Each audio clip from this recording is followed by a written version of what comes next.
Hi, I'm Mike Ellis. We're here today with the Heywood Healthbeat and have a wonderful guest with us, Dr. Rebecca Shore. Dr. Shore is a partner and surgeon with the Center for Weight Loss and Bariatric Surgery at Heywood Hospital. Welcome, Dr. Shore. Thank you very much for having me, Mike. It's truly our pleasure, and I'm really excited about today's interview. First of all, this is our first interview that we're doing via Zoom that we're going to be posting live on Channel 8 in Gardner. So thank you for being our inaugural interview and for this show. You know, the Center for Weight Loss and Bariatric Surgery has gotten a lot of publicity and has really gotten to be popular in the greater Gardner area. What is the Center for Weight Loss and Bariatric Surgery, and why would somebody seek the services of a surgeon or one of the nutritionists at your center? So the Weight Loss Center basically treats the chronic disease of morbid obesity. And it's very common illness in the United States. And it starts in children as young as 5. And it affects your heart, your kidneys, your lungs, and treating morbid obesity can really give people back their lives. And so we offer a few different surgical options at the Weight Loss Center and psychological support and dietary counseling. Interesting. So when would somebody choose a surgical option over a non-surgical option? And what are some of the non-surgical options that might be available that somebody would want to try before considering surgery?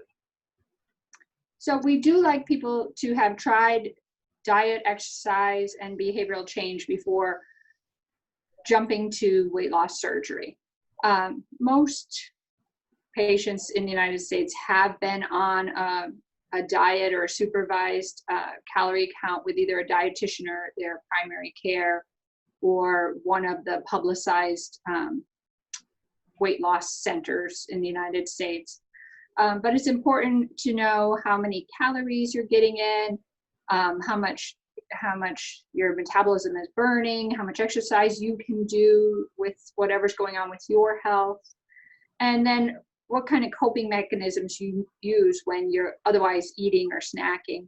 And so we offer that as part of the program on the way to surgery. And then if you feel like you're succeeding with that, some people will hold off on the surgery and just do the diet, behavioral change, and exercise arm. But once you get up to the BMI of 40 or the morbid obese range, it's very hard to get back to healthy weight. So diet, exercise, behavioral change, that's one arm. The gastroenterologists offer a few different treatments. We have not seen a lot of weight loss with that, but if people are afraid of the risks of surgery, then there is endoscopic balloons, and some different kinds of sheaths that let the food pass by that the GI doctors are offering in the state of Massachusetts. We're not tied into that directly, so we don't necessarily encourage that route. We're more likely to encourage the diet, exercise, and behavioral change as a first try, and then if that is unsuccessful, to consider the surgery. Yeah, interesting. And so you talk about morbid obesity in a body mass index of over 40. How does one know that they're at that point of being morbid obese, and what are some of the health complications? You mentioned earlier that there are health complications that go along with morbid obesity. What are they, and how do they present themselves, and why is it so important to address it? So the National Institute of Health has a very easy to use app on the internet. You can just say calculate BMI and it'll show up.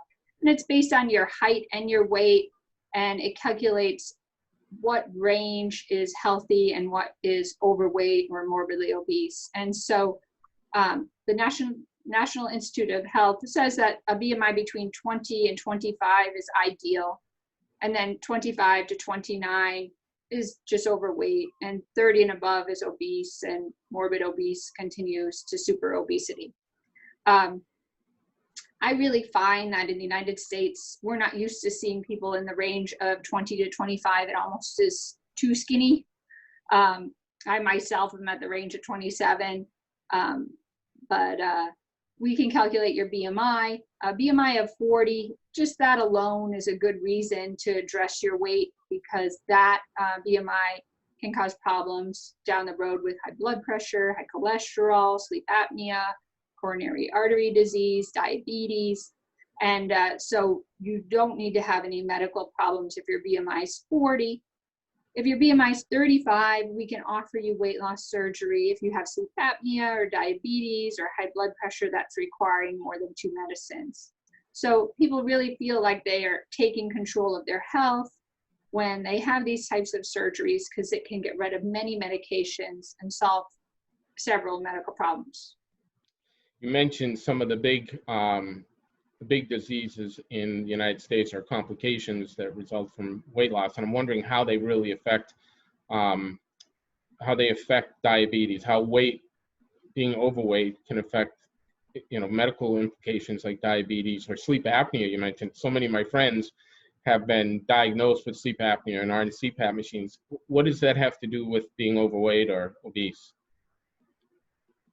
So there definitely is a component for diabetes within your genetics. And, so families who have a lot of diabetes can get type 2 diabetes at these lower BMIs of, 30, 35. Other people we see have a BMI of 60, no diabetes. And they tell me that their primaries are always surprised that they're not sicker because their weight's so high. So it's definitely environmental and genetic. But if you do have type 2 diabetes, losing weight, even 5% of your weight, can really help you control it. And it's those high sugars that are bad for your blood vessels and your nerves and your kidneys and your eyes. So even a little bit of weight loss helps. The big numbers of weight loss that we give you with the laparoscopic sleeve and the laparoscopic gastric bypass hopefully will put your diabetes in remission for the rest of your life. And so that's wonderful for you and all your doctors who've been trying to control your diabetes. Sleep apnea is from having that extra soft tissue and weight around your neck when you're not taking control of your airway and trying to sleep. That closes down, and then when you lose weight, that takes some of that pressure off your upper airway and can cure the sleep apnea even as fast as 6 months after the weight loss surgery. So that's nice also. Yeah, that's amazing. And the health implications from sleep apnea are severe, right? It can cause heart issues. It causes obviously other disruptions in your processes, but just your mental health alone, not sleeping well, not getting a good night's sleep, can really has huge implications. And so you mentioned that there are 2 types of surgeries: laparoscopic bypass and laparoscopic sleeve. What are they, and what are the differences, and why would someone choose one over the other? We're going to talk about benefits, advantages, and disadvantages as well.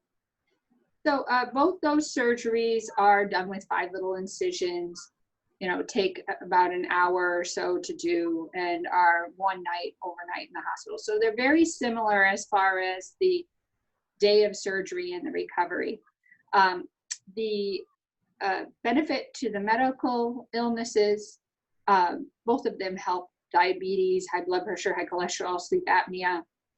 The data suggests that the bigger surgery, the gastric bypass, has more benefit or longer lasting benefit for each of those disease processes. So it's more likely to cure your diabetes for a longer period of time, or more likely to get you off of the medications for the high blood pressure and high cholesterol. Now, those are just averages. So each patient can succeed at either surgery. So if you have a sleeve and you have a certain amount of weight to lose, you could get rid of all of your medical problems. It's just on average, if I do a bigger surgery, I'll be more successful with a larger number of patients. So why would somebody choose the sleeve over the bypass if the bypass is better at healing or curing medical problems? It's because there's less risk with the sleeve. There's less reoperations, less vitamin deficiencies, less risks of ulcers, and less risks of bowel obstruction. So definitely when I'm trying to cure diabetes that's insulin dependent, I'm trying to use a bigger hammer like the gastric bypass. But in general, we go over the risks and benefits of the two surgeries, and we have the patient choose what is best for them. So if they're very frightened of ever having to need a surgery again, they may choose the sleeve. Or if they feel like they need a lot of help keeping the weight down, they might choose the gastric bypass. The sleeve just makes the smaller, narrower, and so you eat less volume. The bypass creates a narrow, small pouch, and also diverts the food past the pancreas, and so it's also malabsorptive. So the bypass has two ways of making you skinny, and the sleeve has one very good way. Yeah. And of course, it's not just about weight loss. It's about trying to manage these very significant health implications, considerations in your life. Because diabetes over a long time can have, as I understand it, and correct me if I'm wrong, drastic effects on major organs in the body, including your eyesight. Yes, absolutely. So, you know, interesting. You say that they're roughly the same risk level on the surgeries. One has a longer implication, one has the other. What would some of the underlying conditions be that you would absolutely say this isn't, you know, a good option today, or this is a good option? You mentioned diabetes, type 2 diabetes. Well, a lot of people have type 2 diabetes. So in addition to morbid obesity and having type 2 diabetes, are there any other things you would say, yeah, these are red flags, and if this exists, we want to have the person think about gastric bypass? So I would say the large majority of patients, they could choose either one and be successful. But we do worry a little bit if somebody has esophagitis, specifically Barrett's esophagitis and the sleeve. The bypass cures heartburn. The sleeve can cure it, can keep it the same, or can make it worse. So if somebody is being followed by a gastroenterologist for esophagitis, they need to know that there's some very small potential that the sleeve could worsen that. And so if the patient is up in the air between the two surgeries and has Barrett's esophagitis, then I would say, let's lean towards the gastric bypass. That would be one thing that would make me lean towards that. I'm sure there are a lot of people that are watching this that are interested in the dynamics of the sleeve, not only, or the gastric bypass or the sleeve, not only because it has an initial indication, an initial response, an initial reduction in weight, and obviously serves to help manage some of those major medical conditions, but the longer term implications. After you have surgery, it's not just about a one and done, you know, you've had surgery, you're done. What are some of the things people have to do after they've had surgery to be successful? So we do see that the most successful patients are the ones that continue to follow up with us. So sometimes you'll have the surgery and you feel awesome and you're getting healthier, and you can't see why you would come back to the weight loss center because you're not morbidly obese anymore. But really, it is a chronic recurrent illness, and so you want to make sure you're getting a high protein diet. For instance, somebody who's 5'3", like I am, be 40 to 60 grams a day of protein, a lot of fluid, like 60 or 64 ounces of fluid a day, taking multivitamins, also B12, B complex, calcium, vitamin D, so you're staying healthy with your vitamins. And when you follow up at the weight loss center, we support you with your behaviors, but we also review your diet with you, and we check your blood work to make sure your vitamin levels are okay. And in an ideal world, I would see my patients every 4 to 6 months for 2 years, and every year until I retire, because being successful at 1 year is not really what I'm after. I really want you to be successful at 10 years and 15 years and 20 years. That would make me the happiest. What is the success rate after 5 years, 10 years, 15 years of someone who's had one of those surgery options? So we do have data on that, and I will tell you the percentages, but the follow-up is awful. So even being in practice for 15 plus years, having no parking fees, no barriers really to coming in and following up, my follow-up rate is about 25 to 35%. So most of my patients don't follow up. But of the patients that we know of and can follow, about 35% of the bypasses are going to regain, and it may be as high as 50%. So it's a 50% in sleeves. It's a chronic recurrent illness. And if you are thrown off track by maybe a sickness in the family or losing a job or having a change in relationships, then you stop taking care of yourself and you see this disease come back. Looking at it the other way, we've got 65% of people who are long-term success and doing great, and we're happy for them. So for the 35% that might not be successful, is there an option for having surgery again, or what would you do as a surgeon and a partner with the Center for Weight Loss and Bariatric Surgery? What would you do, or what would you recommend to a patient that may not be successful? Yeah. So I do, I have stayed in the same communities through my career, and I have about 1,500 patients. So I certainly have a lot of patients who have regained.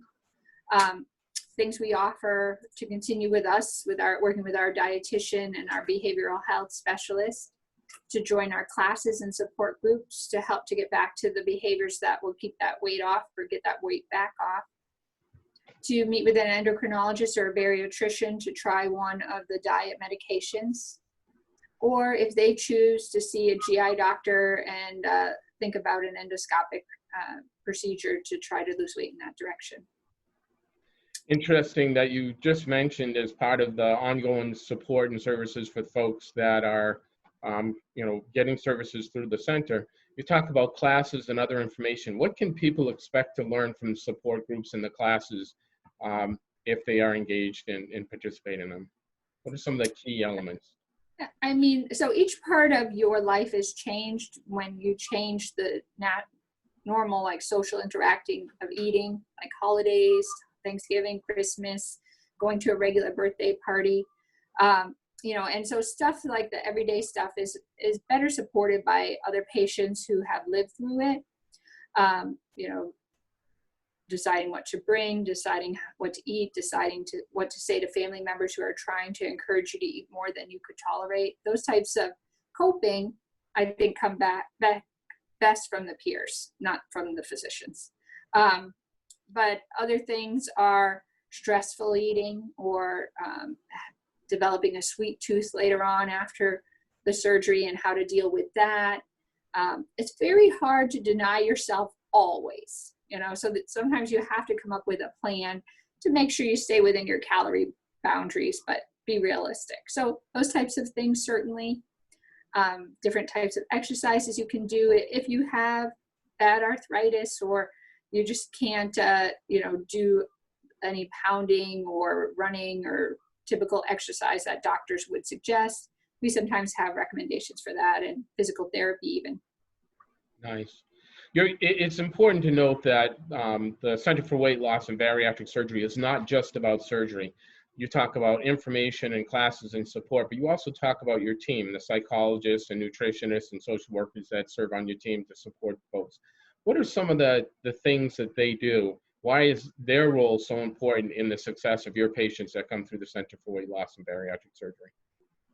Well, so a lot of eating is stressful eating. So you have something that's going on at work or family, and you cope with it by eating. And when we take that away, it's best to have somebody, such as our behavioral therapist, to help you have something in place that you're going to replace that with.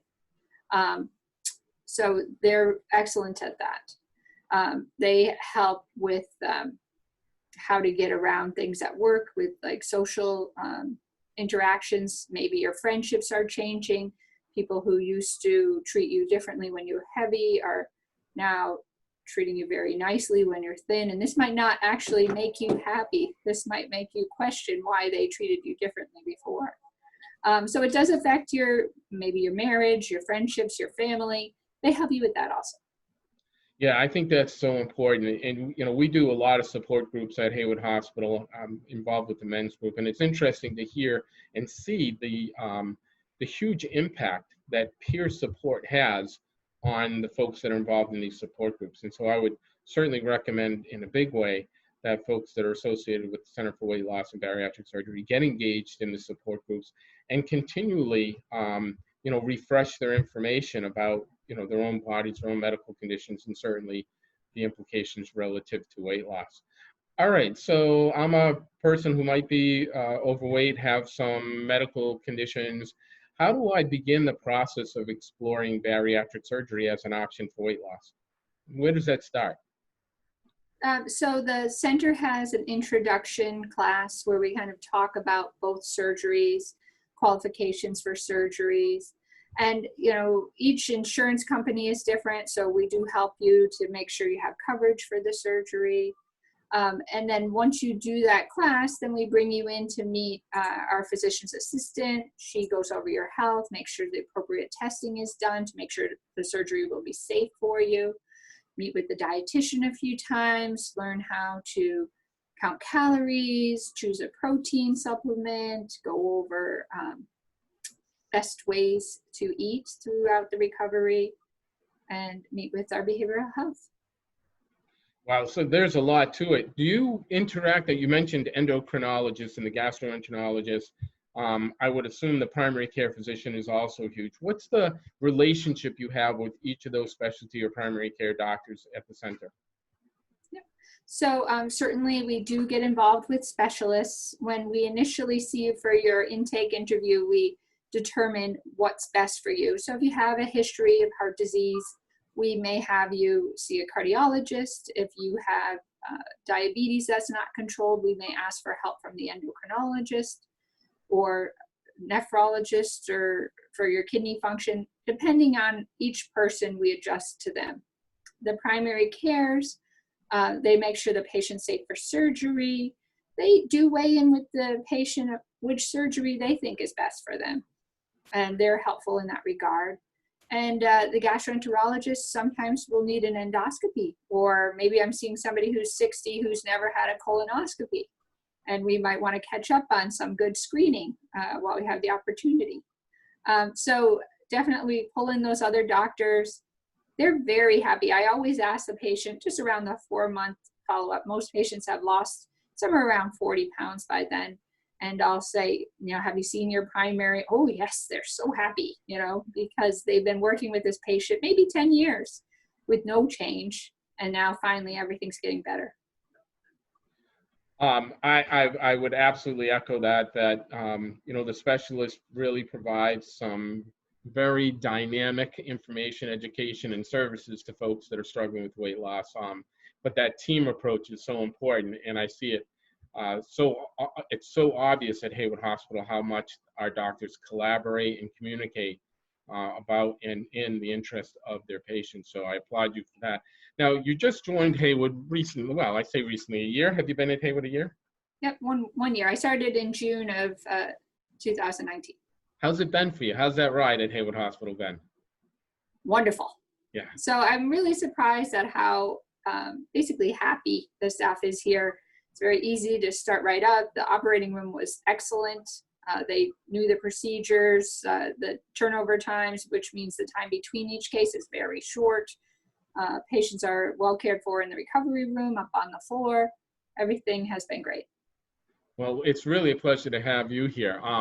As we talk about the Center for Weight Loss and Bariatric Surgery, I want to just remind folks that this isn't a simple or easy solution, that this is part of an overall comprehensive approach to your health, that it takes into account your past history and your relationship, with other doctors. And once you commit to bariatric surgery, there's a lifelong commitment to that. You mentioned ever so briefly supplements and vitamins, but that isn't a short-term proposition. That somebody who has the surgery is really, signing on to the fact that they have to do this over a long period of time or a lifetime, those lifetime changes.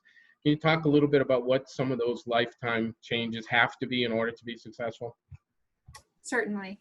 So in truth, as you get out from your surgery, you can eat some high carb foods and some sweets. It's not impossible. So I don't want people to think that we're forbidding them from ever having a small piece of cake at their anniversary.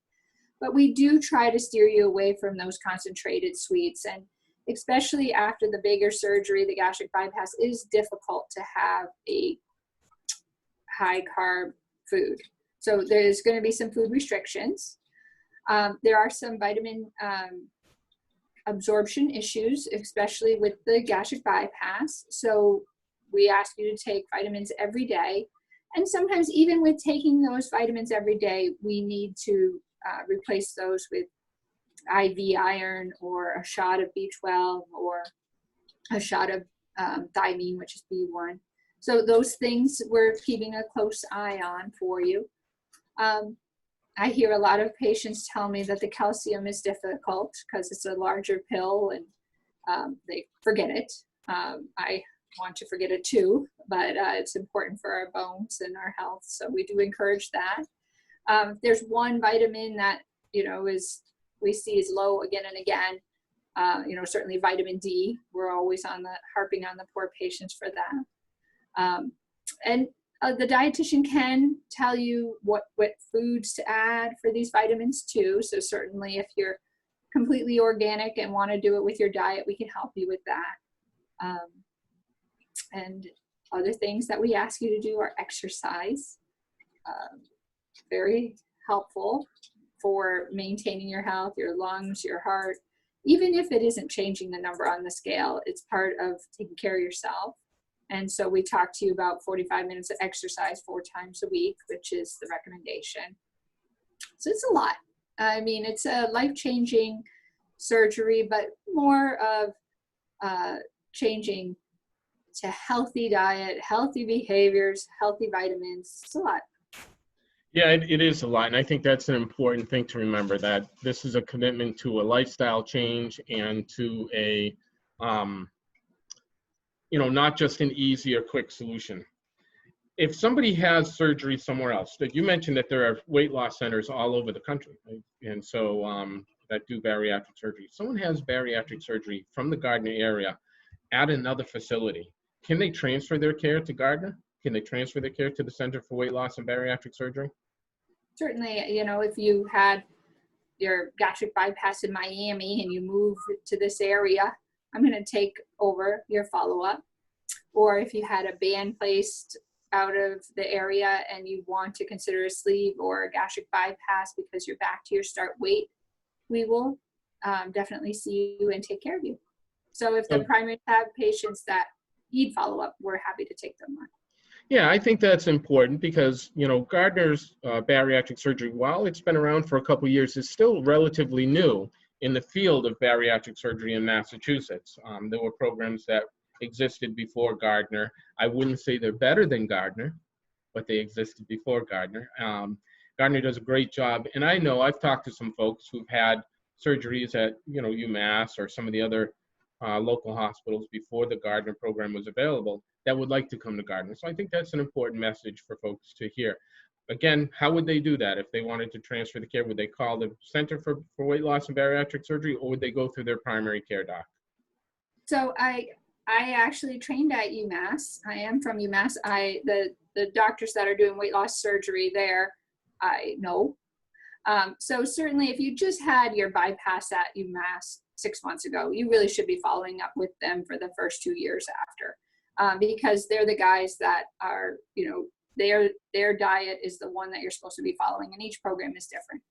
If you're, years out and you want us to see you, then you just call the weight loss center or have your primary send over a referral. If you've had a different surgery, such as a band or a sleeve, and want to have a bypass, we'd like you to be at least a year out from your initial surgery. We don't want to be doing revisional surgery on somebody who's just had surgery a few months ago. So certainly we want you to give the best shot to the surgery that you've had. And maybe there's something that we can help you with your behaviors to make that one work, because we certainly don't want to take on that extra risk without knowing that you're all right. Is that a common problem within a year to have the need to revisit surgeries, or is it a longer term proposition? Can someone expect that this should be successful for 2 or 3 or 5 or 10 years? What's the average on that? So the data for the bypass is 5 years, 65% are successful. The sleeve, we really only have international data, big numbers, because it's still young in the United States. So they say 50% back to their start weight at 7 years. So those aren't numbers that we are happy with. And we definitely are seeing better numbers now that we do more support. Although the surgery is pretty similar to what it was 20 years ago, as far as the way we organize the intestines and stomach and the way the surgery is done. The support is really what helps people succeed. So a one year revision, somebody has horrible heartburn the day they wake up from their sleep. They're really trying not to get through that whole year. They want something done right away. And so we do try to treat it medically and adjust diet and all of that to see if we can make that sleep work. But we give up around the 1 year mark on that. So that would be somebody who might be converted, somebody with horrible heartburn after a sleep. I'm just going to reiterate that message you just gave, that the support and the continued care are imperative, are so important aspects of success for any weight loss program, including bariatric surgery. So support when you're on a diet, support when you've started a new exercise regimen.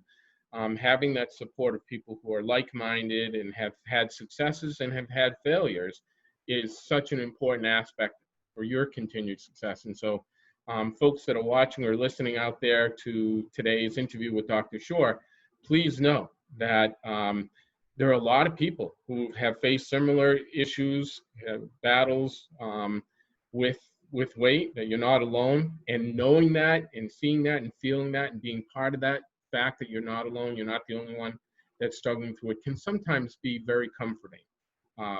So again, I totally give you credit for emphasizing the support and the other supports that you have in the office from those specialists. Ladies and gentlemen, we've been with Dr. Shore. Is there anything you want to say before we end today as part of this message to patients or prospective patients out in our community? Well, I definitely find this a very, very happy part of my job. And, you know, hearing young women say that they can run with their children again, or the guys get rid of 10 medications, it's rewarding. And so I keep at it because it makes me happy. And hopefully we will be doing some more good in the future. Yeah, and it makes our patients happy. It makes their lives a little bit easier, a little bit less stress-free, certainly devoid of some of those medical issues, right, that can sometimes be such a huge physical and mental burden, emotional burden on them. Dr. Shore, it's been a pleasure interviewing you today for the Center for Weight Loss and Bariatric Surgery. Thank you for taking time out of your Thank you for having me to be here. It's a pleasure. It's nice seeing you again. I wish we were doing it in person, but this is the second best thing. Ladies and gentlemen, go ahead. Thank you. Thank you for having me, and I hope to see everybody at the hospital. Stay tuned for our next episode of the Heywood Healthbeat. This is Mike Ellis, signing on.